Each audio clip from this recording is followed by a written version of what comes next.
Brent, good to see you. This video is for all of our very generous grandparents out there. We're going to talk through how to use the 529 grandparent loophole to maximize college savings.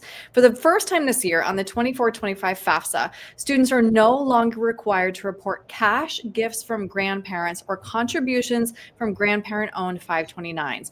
That means grandparents can now use a 529 to fund their grandchild's education without affecting their financial aid eligibility.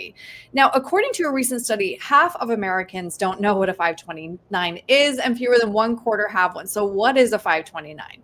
Yeah, I was a little shocked to hear those numbers. That's higher than I would have thought. Yeah. 529s are a great way to save for college for qualifying dependents, so children, grandchildren.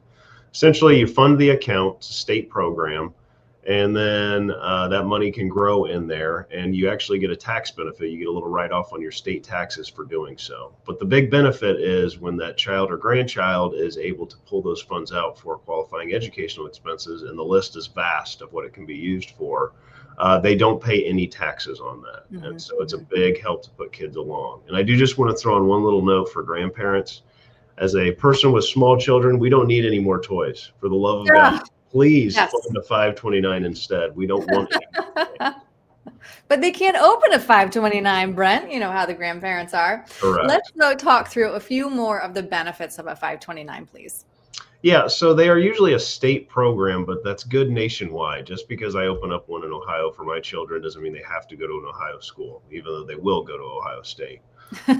You can open up, one 529 plan and then have to account for each qualifying dependent. And then the tax benefit, like I said, you'll get a small write-off on the state taxes for yourself.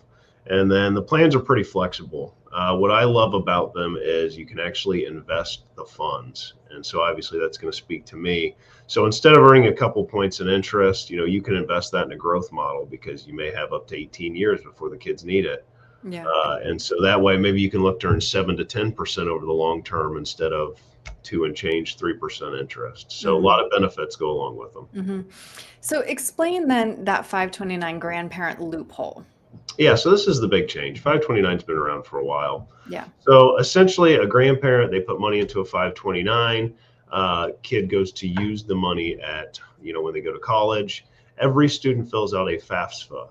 And so what that is seeing if they qualify for financial aid, from the state, from the school, various sources. So starting now, you no longer have to claim that money from your grandparent. And so it used to be grandma and grandpa, you'd get dinged on that form you file because you have to claim those funds. Now that's not the case, and you may get some additional benefits just because of that. Mm-hmm.